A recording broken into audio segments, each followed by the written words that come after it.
और इस वक्त की एक और बड़ी खबर इसी से जुड़ी हुई है। आपको बता दें किस तरह से भारत के एक्शन के बाद पाकिस्तान यहां पर घबरा चुका है। पाकिस्तान ने भारत को बाकायदा 4 पत्र लिखे हैं, 4 चिट्ठियां लिखी हैं।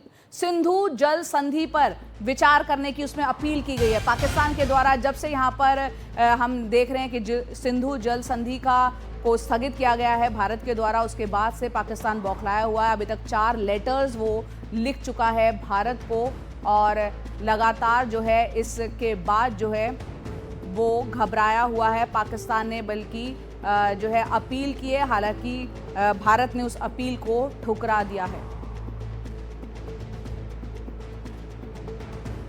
तो आपको अब हम ग्राफिक्स के जरिए बताते हैं भारत और पाकिस्तान के बीच जो सिंधु जल संधि है उसको स्थगित करने के बाद किस तरह से पाकिस्तान यहां पर बौखला चुका है। भारत सिंधु जल संधि पर फिर से विचार करने की बात यहां पर पाकिस्तान के द्वारा की गई है और यहां पर भारत के द्वारा साफ किया गया है कि टेरर और ट्रेड जो है वो साथ नहीं चल सकते, यानी आतंकवाद और व्यापार दोनों चीजें साथ साथ नहीं चल सकती है। भारत को 4 बार बाकायदा पाकिस्तान ने पत्र लिखा है सिंधु जल समझौते के स्थगित होने के बाद से, और यहां पर भारत के द्वारा जो स्टैंड लिया गया है वो सीधे सीधे कहा गया है कि खून और पानी साथ नहीं बहेगा। इस बात का जिक्र प्रधानमंत्री कई बार अपने भाषणों में कर चुके हैं। पाकिस्तान द्वारा इस जल संधि को रोकने से हमें भारी दिक्कत हुई है, ये बात बार बार कही गई है और यहाँ पर भारत ने ये साफ किया है कि पाकिस्तान ने जल संधि का उल्लंघन किया है। ये बात भारत का स्टैंड जो है ये रहा है, जिसकी वजह से ये स्थगित किया गया है। चलिए, हमारे साथ खास मेहमान बने हुए हैं, सीधा उनका रुख कर लेते हैं। दीपक जी, जब से सिंधु जल संधि को स्थगित किया है भारत ने, उसके बाद से पाकिस्तान बौखलाया हुआ है। 4 बार बाकायदा पत्र लिखे जा चुके हैं जिसकी अपील को भारत ठुकरा चुका है, क्योंकि आतंकवाद और बातचीत और खून और पानी जो है साथ साथ नहीं चल सकता। ये भारत का स्टैंड है। इस पर आप क्या कहेंगे? किस तरह का असर इस संधि को जो है स्थगित करने के बाद पाकिस्तान पर? बहुत अहम प्रश्न आपने पूछा बेटा। आपको मालूम है पिछले 3 साल में हमने भी 3 पत्र लिखे थे पाकिस्तान को कि हम इस ट्रीटी को रिव्यू करना चाहते हैं। वो अपने घमंड में उन्होंने जवाब नहीं दिया। जब हमने उसको स्थगित कर दिया अब वो लाइन पे आ गए।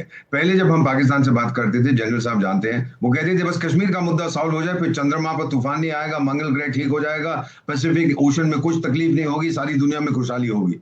अब कहता है कि मैं बात करूंगा कश्मीर की भी, सिंधु नदी के पानी की भी, ट्रेड की भी बात करूंगा, डिप्लोमेटिक रिलेशन। अब वो 4-5 नए मुद्दे ले आया क्योंकि उसको समझ आ गया कि सिंधु का मुद्दा जो है, ma'am this is gone forever. मैंने पार्टिसिपेट किया है 1990s में रिव्यू मीटिंग में मैम, जब मैं मिनिस्ट्री ऑफ एक्सटर्नल अफेयर्स में था। उनसे कहते थे हम कि इसको देखिए हम ये वहां पे जब अरे तुम लोग कुछ नहीं कर पाओगे, इंशाअल्लाह हम रखेंगे इसको अपने साथ। चलिए अब देख लीजिए क्या हो रहा है वहां पर। So my own feeling is कि ये जो सिंधु नदी का जो हमने इनको तमाचा मारा है मैम, ये शुरुआत है, this is not the end. जैसे ही, और मेरा मानना है कि 12 महीने के अंदर वहां पे बूंद बूंद के लिए ये लोग तरसेंगे। उसके बाद न्यूक्लियर वेपन्स का धमकी दो, जो मर्जी धमकी दो। काबुल नदी का पानी भी नहीं आ रहा। 20% जो वहां का एग्रीकल्चर है पंजाब और सिंध में काबुल नदी के पानी से है, 80% सिंधु। उनके पास और कोई तरीका नहीं है, ग्राउंड वाटर खत्म हो चुका है। This is it, master stroke ma'am, हमने बहुत अच्छा। तो ये एक मास्टर स्ट्रोक है जो हमने कदम उठाया। अखिलेश जी हमारे साथ बने हुए हैं। अखिलेश जी, यहाँ इस पूरी डिस्कशन में हम कई मुद्दों पर बात कर चुके हैं। सिंधु जल संधि के बारे में आपने अभी सुना ही, किस तरह से पाकिस्तान द्वारा बार बार जो है इस संधि को जो स्थगित किया गया है उस पर पुनर्विचार करने की बात हो रही है। भारत की तरफ से जो डेलीगेशन भेजे गए हैं उसका असर पूरे अलग अलग मुल्कों में किस तरह से देखने को मिला, और साथ ही साथ पाकिस्तान में बिलावल भुट्टो के नेतृत्व में एक डेलीगेशन भेजा गया, हालांकि दुष्प्रचार करने के लिए, लेकिन उसको उल्टा मुंह की खानी पड़ी है। जो अमेरिकी सांसद ने वहां पर खरी खोटी सुनाई है। बिल्कुल, देखिए आतंकवाद के मुद्दे पर पाकिस्तान का दामन साफ नहीं है, ये सारी दुनिया जानती है। यही कारण है कि जब आतंकवाद के ऊपर बात करने के लिए पाकिस्तान जाता है तो उसको हर जगह मुंह की खानी पड़ती है। लेकिन जो महत्वपूर्ण बात है जिस पर हम चर्चा कर रहे हैं वो है सिंधु जल संधि, जिसको लेकर के भारत ये स्पष्ट कर चुका है कि इस पर अब सिर्फ पुनर्विचार ही हो सकता है। ये भारत ने स्पष्ट किया है। तो भारत ने ये भी कहा है कि ठीक है, खरीफ फसल में तो आपको पुनर्विचार नहीं होगा, लेकिन जो रबी की फसल है वो पूरी तरह से नष्ट हो सकती है पाकिस्तान में, और इसी के साथ वहां पर एक बड़ा जल संकट भी खड़ा हो सकता है। यही कारण है कि पाकिस्तान बौखलाया हुआ है। जो आने वाला एक भीषण संकट उसको दिख रहा है, इसी कारण से उसने बार बार पत्र लिखकर भारत को गुहार की है कि भारत अपने इस फैसले पर दोबारा विचार करे। लेकिन भारत दूसरी ओर स्पष्ट तौर पर कह रहा है कि ये जो संधि 60 में की गई थी, ये पाकिस्तान के पक्ष में ज्यादा झुकी हुई थी। इसीलिए भारत जो है 3 बार, जैसा उन्होंने कहा है कि पत्र लिख चुका है पहले, और कहा है कि पाकिस्तान इस पर दोबारा विचार करे, लेकिन तब पाकिस्तान इस पर तैयार नहीं था। अब पाकिस्तान को इस पर करना होगा। और इसी के साथ भारत ने एक दीर्घकालीन योजना पर भी काम करना शुरू किया है। 130 किलोमीटर लंबी चेनाब नहर के ऊपर भारत ने काम करना शुरू किया है। और इसमें स्पष्ट तौर पर कहा गया है कि ये जो चेनाब होगी ब्यास नदी को गंग नहर से जोड़ेगी, और इसके साथ साथ इसमें एक 15 किलोमीटर लंबी टनल भी बनाई जाएगी। आगे जाकर के इसको यमुना नदी से जोड़ने का भी प्रस्ताव है। तो इस तरह से दिल्ली, पंजाब, राजस्थान, हरियाणा, ये तमाम राज्य जो है उनमें पानी की समस्या न केवल दूर होगी बल्कि इससे दीर्घकालिक लाभ भी मिलेंगे।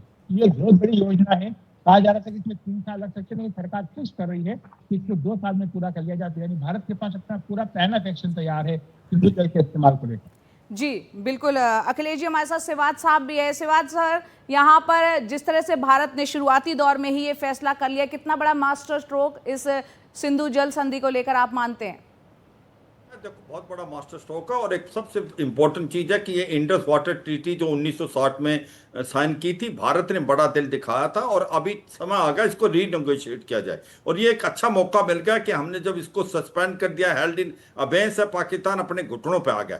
ये सच्चाई है कि अगर आप ईस्टर्न नदी देखें, रवि, ब्यास और सतलुज, उसका पानी हम इस्तेमाल कर सकते हैं, नहीं कर रहे हैं। और अभी हमने कहीं का कैनाल सिस्टम बनाना पड़ेगा कि जिससे हम पूरा इसका पानी इस्तेमाल करें। और जो वेस्टर्न नदी है, जो कि इंडस है, झेलम है, चनाब है, उसका भी हम 20% water run of the river use कर सकते थे। मगर पाकिस्तान बार बार बेतुकी जो ऑब्जर्वेशन रेज करता था।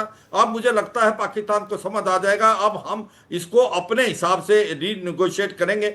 अगर ये हेल्ड इन अबेंस रहती है जैसे अभी है, पाकिस्तान को प्रॉब्लम होने वाली है आने वाले इस महीने के अंदर। जो 3rd वीक है जून का, वहां पानी की भारी कमी आने वाली। और जब यहां पर बारिश होगी तो फिर पानी वहां बहुत ज्यादा जाएगा, तो कभी वहां पर सूखा पड़ेगा, कहीं भी वहां फ्लड आएंगे। अब पाकिस्तान को समझ आएगा कि भारत की ताकत क्या है। इंडस वाटर ट्रीटी के साथ अगर आप खेलेंगे, अभी तक उन्होंने मजाक समझा था, क्योंकि हमने इसको ना 1965 की लड़ाई, ना 1971 की लड़ाई, ना हमने कारगिल लड़ाई में इसको छेड़ा था। मगर क्योंकि पाकिस्तान ने सब हदें पार कर दी हैं और जिस प्रकार से पानी और खून इकट्ठा नहीं बह सकता, मुझे लगता है प्राइम मिनिस्टर मोदी का ये मास्टर स्ट्रोक है और पाकिस्तान घुटनों पे आ गया है। अब पाकिस्तान दुआएं मांग रहा है, 4 चिट्ठियां लिख चुका है, पर भारत मानने वाला नहीं।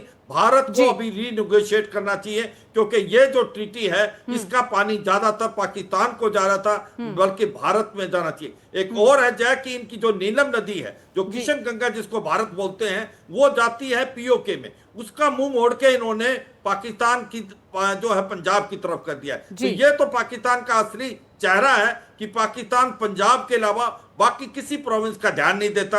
आज पाकिस्तान एक्सपोज है और पाकिस्तान की जो इंडस वाटर ट्रीटी हमने हेल्ड बेस करके एक मास्टर स्ट्रोक है और पाकिस्तान को घुटनों पे आ गया। बिल्कुल। और क्या ये अब सही वक्त आ गया है इस संधि समझौते पर किस तरह से रीनेगोशिएट भारत द्वारा किया जाए, ये भी सोचना होगा। बहुत बहुत शुक्रिया आप तमाम मेहमानों का। अखिलेश जी, आपका भी बहुत बहुत शुक्रिया हमसे जुड़ने के लिए।